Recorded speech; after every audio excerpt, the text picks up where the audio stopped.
दोस्तों, आपने कभी ना कभी सुना या देखा ही होगा कि घर बैठे बैठे कैसे लाखों करोड़ रुपए कमा सकते हो सिर्फ मात्र ट्रेडिंग से। ट्रेडिंग से पैसा कमाना और भी आसान और उससे भी ज्यादा प्रॉफिट कर सकते हो।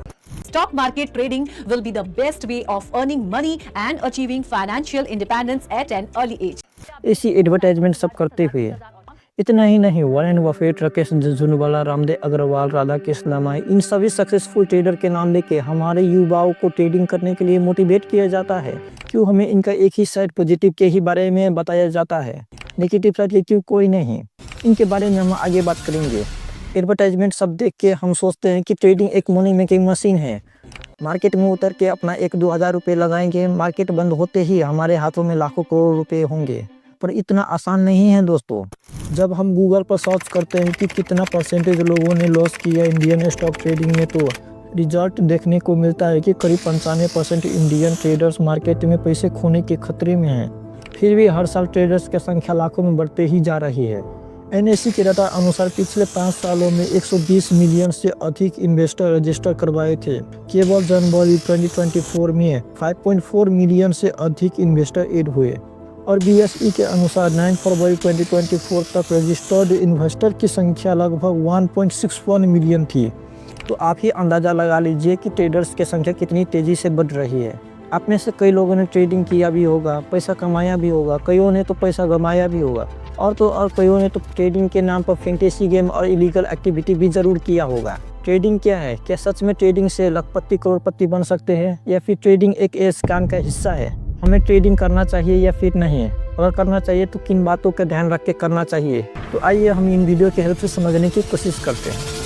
बैंक निफ्टी फिलहाल काफी सपाट कारोबार करता हुआ दिखाई दे रहा है, लेकिन लाल हरे निशान के बीच में बोलता हुआ इंडेक्स फ्यूचर्स में 530 करोड़ की खरीदारी दिखी। इंडेक्स ऑप्शंस में करीब 35,000 करोड़ की बिकवाली। Trading around 0.2% lower, the Taiwanese index just above. The Nifty is hovering around 24,350, while the Bank Nifty, if you take a look, is holding on to the 55,200 odd. सबसे पहले हम बिल्कुल बेसिक से समझने की कोशिश करते हैं कि ट्रेडिंग का मतलब क्या है। एक्चुअली में ट्रेडिंग पार्ट है बिजनेस का, जिसमें भी प्रोडक्ट या सर्विस बाय एंड सेल करते हैं। बड़ा ही सिंपल फंडा है। जैसे कि मार्केट में हम जाकर कोई भी फिजिकल प्रोडक्ट यानी कि टेबल, चेयर, फूड, एनिमल, कुछ भी जो हम टच कर सके उसे खरीदते हैं और उसके बदले में हम पे करते हैं। वैसा ही किसी भी डॉक्टर से चेकअप, टीचर से एजुकेशन, लॉयर से कंसल्टेशन या फिर हॉल में पिक्चर देखते हैं, ऐसा कोई भी सर्विस लेने के बाद जो हम पे करते हैं वो हो गया सर्विस टाइप ऑफ ट्रेडिंग। यानी कि हम कुछ भी बाय करने के बाद उसे सेल करके प्रॉफिट जनरेट करते हैं, उसे ट्रेडिंग कहते हैं। बस फर्क इतना है कि बिजनेस में हम बाय एंड सेल के साथ साथ मैन्युफैक्चरिंग भी किया करते हैं, लेकिन ट्रेडिंग में नहीं। अगर बात करें हम इनका हिस्ट्री के, तो ट्रेडिंग एक ह्यूमन सिविलाइजेशन जितना पुराना है। आज से लगभग 5000 साल पहले बैटर सिस्टम के रूप में ट्रेडिंग किया जाता था। बैटर सिस्टम यानी कि एक वस्तु के बदले दूसरी वस्तु के लेन देन करना है। पर यह सिस्टम उतना एफिशिएंट नहीं था, क्योंकि इसके लिए दोनों पार्टी के पास कुछ ऐसा सामान होना चाहिए जो एक दूसरे को चाहिए हो। इस इनएफिशिएंसी के चलते बीट, सेल्स, मेटल्स, कॉइन जैसी चीज़ों का उत्पत्ति हुआ जो कि लेन देन आसान कर सके। इस चीज़ का वैल्यू स्टैंडर्ड अनुसार से पहले ही फिक्स कर दिया जाता था। आगे जाके एंशिएंट सिविलाइजेशन जैसे कि मेसोपोटामिया, इजिप्ट, इंडस वैली में सोफिस्टिकेटेड ट्रेडिंग नेटवर्क की उत्पत्ति हुई। सोफिस्टिकेटेड का अर्थ होता है कि लोगों के व्यवहार, संस्कृति, फैशन का अच्छा ज्ञान होना। 2nd सेंचुरी बीसी से 14th सेंचुरी एडी में सिल्क रोड ट्रेड रूट की शुरुआत हुई, जो कि एशिया को मेडिटेरियन सी यानी कि भूमध्य सागर से जोड़ती थी, जिसके कारण लॉन्ग डिस्टेंस में भी ट्रेड होने लगा। फिर पैसे का आविष्कार हुआ तो जैसे ट्रेडिंग की दुनिया में क्रांति आ गई। कीमती धातु के कॉइन पोर्टेबल भी थे और लॉन्ग लास्टिंग भी, जो मेन मीडियम ऑफ एक्सचेंज बन गए, जहां एक जगह की वस्तु का लेन देन खरीद बिक्री होने लगा।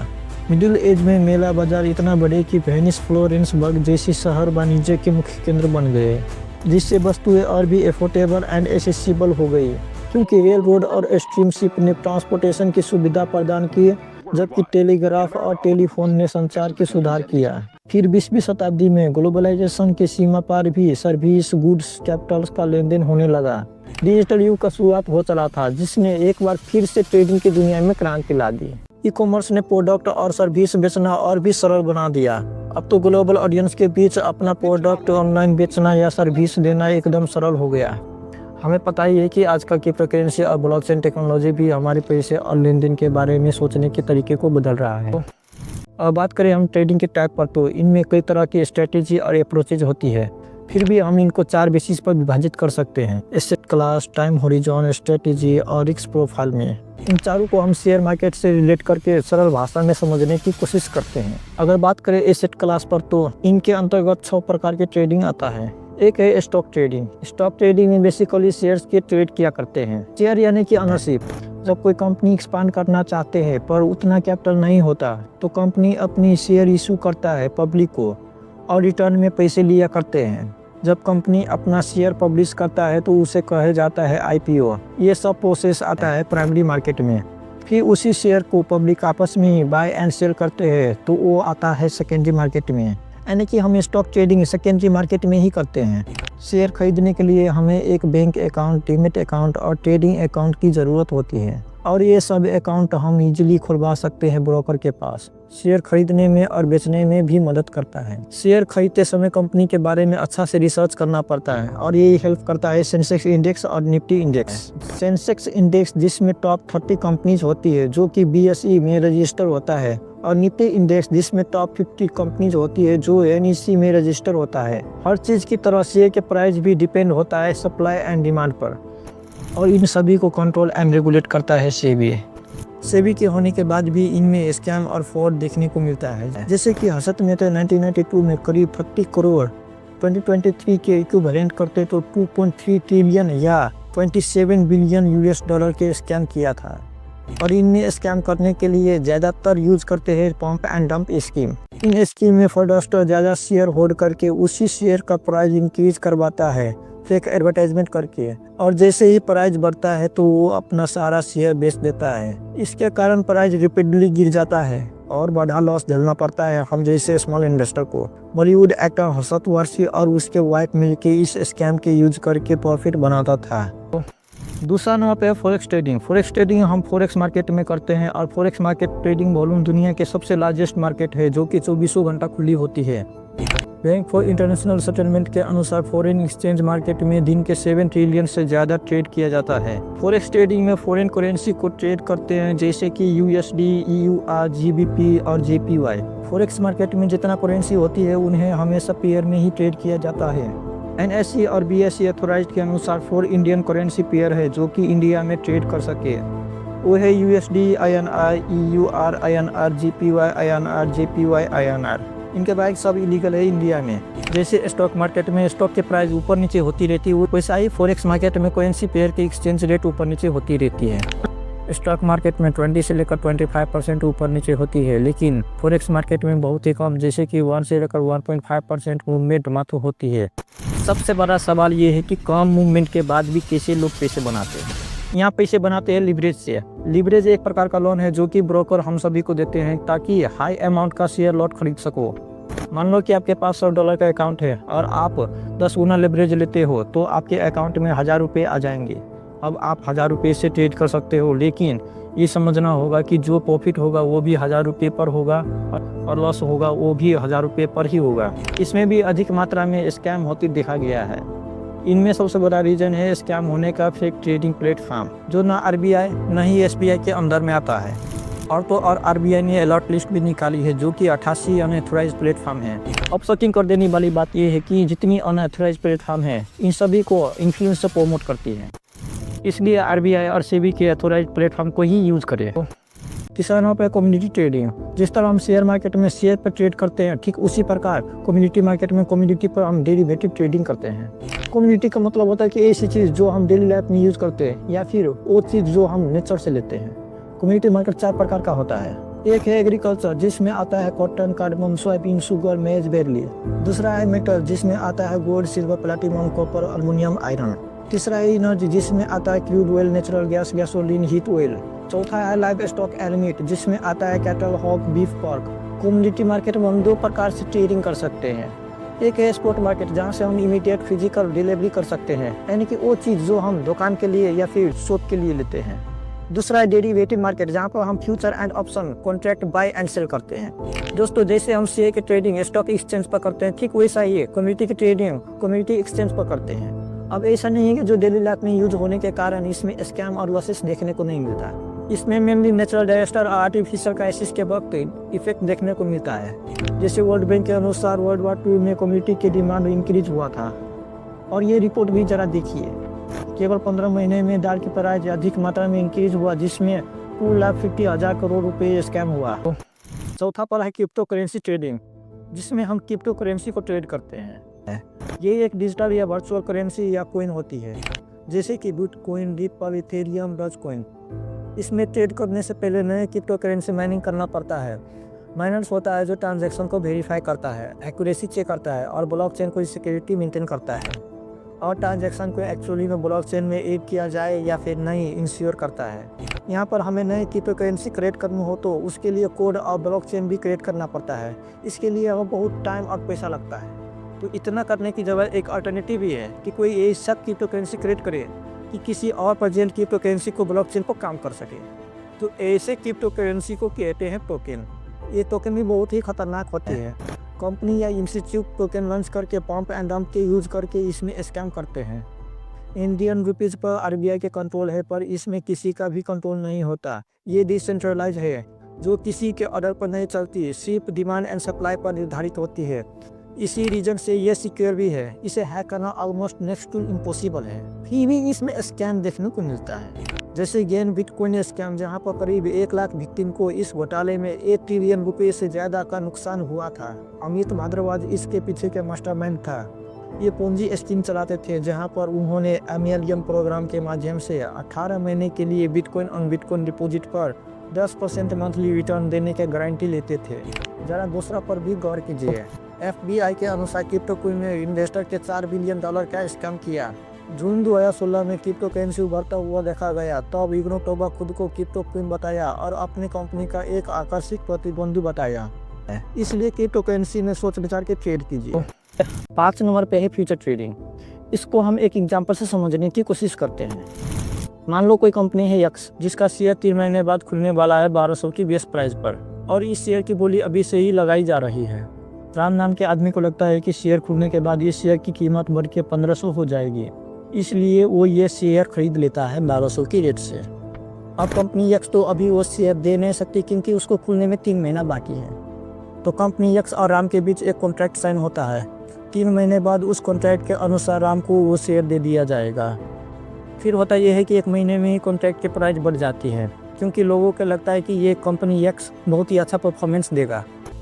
अभी इस कॉन्ट्रैक्ट की कीमत कम ना हो जाए, इस डर से राम वो कॉन्ट्रैक्ट श्याम के हाथों 1600 में बेच देती है। इस प्रकार हो सकता है कि श्याम उसको और किसी के हाथों बेचते मार्केट के हिसाब से, और बेचने का सिलसिला जारी रहती है। तो इसी तरह किसी कंपनी और एसेट पर फ्यूचर ट्रेड किया जाता है। अब शेयर खुलने के दिन जिस किसी के पास वो कॉन्ट्रैक्ट होगा, उसे वो शेयर खरीदना ही पड़ेगा, चाहे प्राइस जो भी हो। इसमें कोई ऑप्शन नहीं होता। अब तो हम डिजिटल युग में कॉन्ट्रैक्ट पेपर की जगह डिजिटली कोई भी एसेट का फ्यूचर ट्रेड कर सकते हैं। 6 नंबर पर आता है ऑप्शन ट्रेडिंग। इसे भी हम एग्जाम्पल से समझते हैं। मान लो IPL शुरू होने वाला है 1 महीने में, और चैनल C को उसका ब्रॉडकास्टिंग राइट दिया जा सकता है। अब व्यूअरशिप ऑब्वियसली बढ़ेगा, तो उस चैनल C के शेयर के प्राइस बढ़ने की मोस्ट प्रोबेबली है। यहाँ पर राम नाम के आदमी 100 रुपये में वो शेयर खरीद के रिस्क लेना नहीं चाहते, क्योंकि शायद वो चैनल C को राइट मिले ही ना, और ना मिलने के कारण शेयर की प्राइस गिर जाएगी। अब यहाँ पर राम को बोला गया कि चैनल C को ब्रॉडकास्टिंग राइट मिलने के बाद भी वो शेयर 100 रुपये में ही खरीद पाएगा, लेकिन 20 रुपये दे के अभी वो शेयर को बुक करना पड़ेगा। पर ये 20 रुपये शेयर के प्राइस के अलावा लगेगा। चैनल C को ब्रॉडकास्टिंग राइट मिलने के बाद भी अगर प्राइस 200 भी हो गया, तो भी 100 रुपये देकर वो शेयर खरीद सकता है। यानी कि राम को 200 का शेयर 120 में मिल गया और 80 रुपये का प्रॉफिट हो गया। दूसरी साइड राइट न मिलने के कारण प्राइस गिर के 80 हो गया। अगर नहीं खरीदा तो वो 20 रुपये जो बुक करने के लिए दिया था वो भूलना पड़ेगा। यहाँ पर राम के पास ऑप्शन है, चाहे वो शेयर खरीदे या ना खरीदे, लेकिन फ्यूचर ट्रेडिंग में ये ऑप्शन नहीं होता। अब यहाँ पर राम वो शेयर खरीदा तो 40 रुपये का लॉस होगा, क्योंकि 80 रुपये का शेयर 120 में खरीदना पड़ेगा। तो कोई नहीं अपना बड़ा लॉस करना चाहेगा। फ्यूचर ट्रेडिंग जैसा ही इसमें भी 1 महीने इंतजार ना करके कॉन्ट्रैक्ट को ट्रेड कर सकते हैं। ऑप्शन ट्रेडिंग 2 प्रकार का होती है। ये जो एग्जाम्पल था वो कॉल ऑप्शन का है, जिसमें बाय करने की राइट होती है। वैसा ही पुट ऑप्शन में सेल करने का राइट होती है। अगर बात करें इनका नेगेटिव साइड के, तो फिजिकल ईयर 2024 में अकेले 91% से ज़्यादा individual future and option traders को लॉस हुआ। इन दोनों में लॉस होने का मेन रीज़न है leverage. Equitas investment consultancy private limited के CIO and managing director Siddharth भैया ने कहा कि भारत में अभी सबसे बड़ा जुआ डेरिवेटिव है। ये फ्यूचर एंड ऑप्शन, ये दोनों डेरिवेटिव में आता है, जिसका खुद का कुछ वैल्यू नहीं होता, वो सिर्फ ड्राइव होता है। और बात करें हम टाइम होरिजन पर, तो इनके अंतर्गत 3 प्रकार की ट्रेडिंग आता है। एक है इंट्राडे ट्रेडिंग। देखिए, इंडिया में जो मार्केट है वो मॉर्निंग 9:15 AM से स्टार्ट होता है और 3:30 PM में जाके बंद होता है। तो उसे एक दिन में बाय एंड सेल करते हैं, उसे डे ट्रेडिंग या फिर इंट्राडे ट्रेडिंग कहते हैं। इसमें एक ध्यान देने वाली बात यह है कि एक ही दिन में पोजीशन सेट भी करना है और कट भी करना है, चाहे लॉस हो या फिर प्रॉफिट। अगर हम पोजीशन कट नहीं करते तो ब्रोकर खुद से ही पोजीशन कट कर देगा और उसका कुछ चार्ज ले लेगा। इसमें एक इंटरेस्टिंग बात यह है कि इंट्राडे ट्रेडर्स को फर्क नहीं पड़ता कि लॉन्ग टर्म में वो स्टॉक कैसा होगा, वो पैनिक स्टॉक है या फिर कोई अच्छा बिजनेस। उनको बस एक ही दिन में ट्रेड करके निकलना होता है। इसलिए ये ट्रेडर यूजुअली ऐसे स्टॉक को पिक करता है जो बहुत ही ज़्यादा वॉलेटाइल हो, बहुत ही ज़्यादा न्यूज में आते हो और बहुत ही ज़्यादा हॉट हो। इसमें भी पैसा लूज करने का मेन रीज़न है लिवरेज। इंट्राडे ट्रेडिंग सभी एसेट में किया जाता है, लेकिन ट्रेडर सबसे ज़्यादा स्टॉक में ट्रेड करते हैं। Security and exchange board of India SEBI की रिसेंट स्टडी में पाया गया है कि इक्विटी कैश सेगमेंट में इंट्राडे ट्रेडिंग करने वाले 71% इंडिविजुअल इन्वेस्टर को लॉस हुआ है, जबकि मात्र 7 मिलियन इन्वेस्टर पर स्टडी किया था। इंट्राडे ट्रेडिंग में ये 2 पावरफुल स्ट्रेटेजी के यूज करके ट्रेड किया जाता है, RSI रिलेटिव स्ट्रेंथ इंडेक्स और MACD। दूसरा नंबर पे स्विंग ट्रेडिंग। स्विंग ट्रेडिंग में हम एक दिन से ज़्यादा कुछ हफ्ते या फिर कुछ महीने तक किसी भी एसेट को होल्ड कर सकते हैं, जिसके कारण यहाँ इंट्राडे के कंपैरिजन में रिस्क कम होती है। स्विंग का मतलब है झूला और ट्रेडिंग का मतलब हमें पता ही है। स्विंग ट्रेडिंग करते वक्त ऐसा स्टॉक को सेलेक्ट करना होता है जिनमें हाई वोलेटिलिटी हो। वोलेटिलिटी का मतलब होता है कि प्राइस एक जगह स्थिर ना हो, झूले की तरह ऊपर नीचे हो रही हो। प्राइस में चढ़ाव उतार होगा तभी तो हम स्विंग को कैप्चर कर पाएंगे और प्रॉफिट बना पाएंगे। इसमें हम जो स्टॉक को सेलेक्ट कर रहे हैं उसमें हाई लिक्विडिटी भी होना चाहिए। लिक्विडिटी का मतलब होता है वॉल्यूम, जहां हाई क्वांटिटी में शेयर के बाय एंड सेल हो रही हो। मार्केट में जितनी क्वांटिटी में बाय ऑर्डर एग्जीक्यूट होती है उतना ही क्वांटिटी में सेल ऑर्डर भी एग्जीक्यूट होती है। इसके कारण वोलेटिलिटी देखने को मिलता है। इसमें भी लॉस होने का मेन रीजन है मार्जिन, जिसके कारण 90% स्विंग ट्रेडर्स फेल होता है पैसे बनाने में। तीसरा नंबर पर है पोजिशनल ट्रेडिंग। पोजिशनल ट्रेडिंग में हम स्टॉक को लॉन्ग टर्म के लिए इन्वेस्ट करते हैं। कुछ हफ्तों, कुछ महीनों या फिर कुछ वर्षों तक हम होल्ड कर सकते हैं। यह लॉन्ग टर्म के लिए एसेट में पोजीशन एस्टेब्लिश करता है, यानी कि किसी एसेट में वो मात्रा जो हम खरीद कर अपने पास रखते हैं, जैसे कि कुछ लॉट हो गया शेयर के, कुछ फॉरेन करेंसी हो गया, कुछ क्रिप्टो करेंसी हो गया। इसमें भी किसी भी स्टॉक में इन्वेस्ट करने से पहले उस स्टॉक को फंडामेंटल एंड टेक्निकल एनालिसिस किया जाता है और उसको हिस्टोरिकल ट्रेंड को भी देखते हैं। पोजिशनल ट्रेडिंग में भी हम सपोर्ट एंड रेजिस्टेंस को यूज करते हैं। सपोर्ट हो गया मेनली बायर्स के लिए और रेजिस्टेंस हो गया सेलर के लिए। इसमें एक ही प्रॉब्लम है कि ज़्यादा समय तक पोजीशन को होल्ड करना पड़ता है, जिसके कारण हाई स्टेज से गुजरना पड़ता है। अब बात करें स्ट्रेटेजी पर, तो इनके अंतर्गत 100 प्रकार की ट्रेडिंग आता है। एक हो गया स्कैल्पिंग ट्रेडिंग। स्कैल्पिंग एक हाई फ्रीक्वेंसी ट्रेडिंग स्ट्रेटेजी है, जिसमें स्मॉल प्राइस फ्लक्चुएशन के बाद ही प्रॉफिट बना सकती है। इसलिए इसमें बहुत ही ज़्यादा पैसा चाहिए प्रॉफिट निकालने के लिए। ये ट्रेडिंग बहुत ही दिनवेश होती है, क्योंकि इसमें सेकेंडों से लेकर मिनटों में ट्रांजेक्शन करनी होती है। सेकेंडों में ट्रांजैक्शन करने के लिए हमें कोई डिसीजन लेना होता है और इसमें कोई पैटर्न चार्ट भी यूज नहीं होता है। इसलिए हमें 2 स्कीम यूज करना पड़ता है, जिसमें से एक में चार्ट और प्राइस को देख सके और दूसरा में ऑर्डर एग्जीक्यूट कर सके। स्कैल्पिंग ट्रेडर्स को छोटे छोटे प्रॉफिट बनाने की टारगेट होती है और ज़्यादातर इस स्ट्रेटेजी को यूज़ करता है कोई बड़ा इन्वेस्टर या फिर इंस्टीट्यूट जिसके पास हाई टेक्नोलॉजी या प्रोग्राम AI होती है। इस स्ट्रेटेजी को यूज़ करके ज़्यादातर सभी एसेट में ट्रेड किया जाता है, लेकिन सबसे ज़्यादा फॉरेक्स एक्सचेंज में होती है। दूसरा नाम है आर्बिट्रेज ट्रेडिंग। आर्बिट्रेज ट्रेडिंग को हम यूज़ करते हैं जहाँ पर प्राइस फर्क हो जाती है कुछ देर के लिए, वो भी सेम और सिमिलर एसेट पर, लेकिन ये सब होते हैं डिफरेंट मार्केट में। जैसे कि रिलायंस के शेयर NSE में ट्रेड हो रहा है 1200 के रेट पर, वही शेयर BSE में ट्रेड हो रहा है 1210 के रेट पर। अब यहाँ पर NSE से 1200 में बाय करके BSE में सेल कर दो तो यहाँ पर 10 रुपये प्रॉफिट हो जाएगा। इसी को कहते हैं हम आर्बिट्रेज ट्रेडिंग। ये डिफरेंस बहुत ही कम देखने को मिलता है, पर बड़ा इवेंट जैसे कि कोविड, गवर्नमेंट का बजट बिल, कंपनी के रिजल्ट थोड़ा प्राइस गैप ले आता है। ऑनलाइन ट्रेडिंग आने के बाद आर्बिट्रेज कम हो गया, लेकिन पहले फिजिकल पेपर से ट्रेड किया करते थे। उस दौरान आर्बिट्रेज ट्रेडिंग बहुत ही ज़्यादा किया करते थे। अभी भी काफ़ी सारे लोग एल्गोरिथमिक ट्रेडिंग थ्रू आर्बिट्रेज में प्रॉफिट बनाते हैं। तीसरा पर है हाई फ्रीक्वेंसी ट्रेडिंग, HFT। ये एक ऐसा ट्रेडिंग स्टाइल है जिसके यूज़ करके सेकेंडों से भी कम समय में प्रॉफिट निकालते हैं। यानी कि मार्केट में जो मिली माइक्रो सेकेंड में जो फ्लक्चुएशन होता है उसे ट्रैक करके मिली सेकेंड में ट्रेड करके प्रॉफिट जनरेट करता है। इनमें इंसान नहीं बल्कि इंसान की जगह पावरफुल कंप्यूटर और सोफिस्टिकेटेड एल्गोरिथम्स का यूज करते हैं जो कि लार्ज नंबर ऑर्डर को एक्सट्रीमली हाई स्पीड से एग्जीक्यूट करती है। ये ट्रेडिंग स्ट्रेटेजी में कंप्यूटर प्रोग्राम होने के कारण इसमें ह्यूमन एरर जैसा देखने को नहीं मिलता, इसलिए इनमें बड़े बड़े इंस्टीट्यूट जैसे कि बैंक, हेज फंड सब में यूज किया जाता है। ये हम जैसे रिटेल ट्रेडर के लिए नहीं होता। चौथा पे है एल्गोरिथम ट्रेडिंग। ये ट्रेडिंग HFT जैसा ही है लेकिन उससे थोड़ा एडवांस है। इसमें भी इंसान नहीं बल्कि AI या फिर प्रोग्राम कंप्यूटर होती है। इसमें भी लॉस होता है जब हमें स्टॉप लॉस नहीं लगाते या फिर प्रोग्राम में सेट नहीं करते तो। और सबसे बड़ा स्कैम तब होता है जब हम अपना API की किसी और को दे दे तो। API एप्लीकेशन प्रोग्रामिंग इंटरफेस जो कि ऑनलाइन कनेक्शन बनाती है डाटा प्रोवाइडर एंड यूजर के बीच में। पांचवा आता है value investing trading. Value investing एक ऐसा स्ट्रेटेजी है जिन्हें सभी सक्सेसफुल ट्रेडर यूज करते हैं। ये स्ट्रेटेजी हमें हेल्प करता है कभी बाय करना चाहिए और कभी सेल। सभी कंपनी की एक इंट्रिंसिक वैल्यू होती है जो फाइनेंशियल स्ट्रेंथ और फ्यूचर ग्रोथ पर डिपेंड होती है, जो एक दिन में नहीं बदलती बल्कि कंपनी के प्रॉफिट अनुसार से बदलती है। इस स्ट्रेटेजी के अनुसार कंपनी के शेयर प्राइस इंट्रिंसिक वैल्यू से ज़्यादा होता है तो उसे ओवर वैल्यूएट कंपनी यानी कि कंपनी अपनी इंट्रिंसिक वैल्यू से कॉस्टली प्राइस पर मिल रहा है।